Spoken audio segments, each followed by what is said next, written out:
Hey guys, hey Hive Church, hope you're doing great.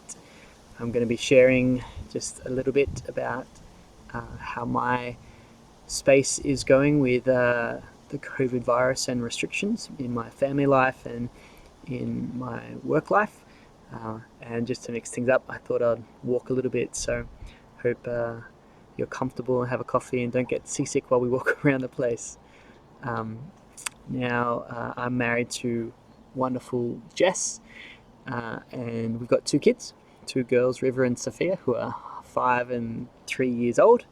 And to be honest, COVID kind of hasn't affected us too much in a negative way.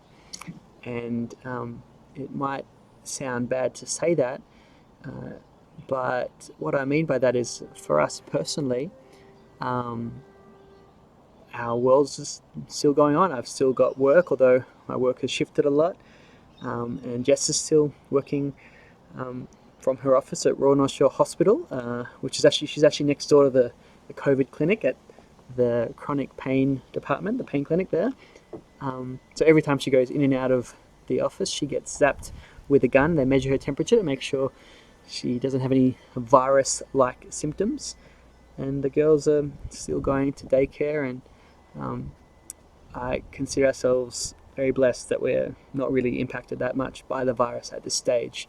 So we haven't known anyone that's got the virus. We haven't known anyone that's been affected by it terribly. And I think all in all, we're just feeling a lot more insulated and connecting with our introverted sides. And um, I guess when it comes to the impact of the virus on our family, that's probably the main thing, that I am this kind of introverted and extroverted hybrid. I'm half and half, and although my introverted side is doing quite well, and I'm doing a lot at home and reading and all that kind of stuff, even doing some gardening and that, my extroverted side is kind of craving going out for dates with Jess and coffee with people and connecting with people, and that's been a lot more difficult.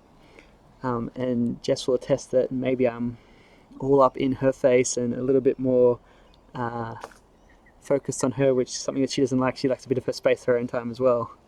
And same with the girls. I'm very spending a lot of time being dad there. Maybe dad's going a bit crazy at the moment, more crazy than normal. And jumping back to talking about my work, I work for the Bible Society, and normally my role involves doing a lot of events and speaking, communicating, sharing stories about some ministry goings on in Australia and across the world.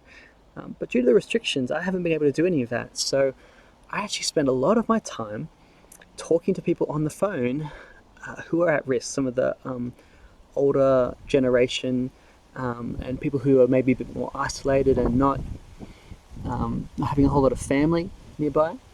And because of that, it feels like every single day I'm talking about the virus. I'm talking about um, what it means politically, what it means for Australia, for the world, Trump and China, and um, bans on imports and exports, and the economy of it all. Um, and because I chat with many ministers and pastors, one of the things I've spoken about a lot is, what is God doing in this space, in the virus? Is there anything good coming out of it? And there has seemed to be a bit of a general consensus, a bit of a theme from my conversations, and that's that many ministers and pastors really believe that God is allowing people to be shaken, or more specifically, that their trust in things is being shaken and tested. And even one specific pastor mentioned, Hebrews 6:19. That kind of struck with me a little bit. That we have this hope that is an anchor for our souls. Steady, steadfast, reliable, and is secure. Our hope is in the forgiveness and in eternal life that we have in Jesus. Um, and that's part of the reason I think we as Christians, and myself specifically, are finding that we're not being shaken that much, that we're not worried that much. And when I chat to other believers, they're sort of saying the same thing, that they're not worried too much. Even people who are very at risk, saying, look, we hoping for the best, but if the worst happens, we'll go home to be with the Lord. And when other people who don't know God are being shaken by their trust in their job, which can be lost, or money, which also can be lost, or even relationships, which aren't permanent, I think I'm once again impacted by the thought that we as believers have something more secure and of more value, and that's in Jesus. And sometimes it's so easy to forget that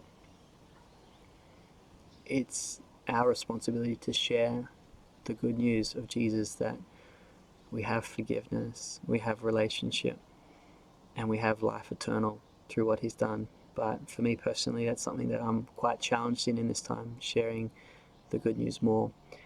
And I hope that you are also being blessed in this time.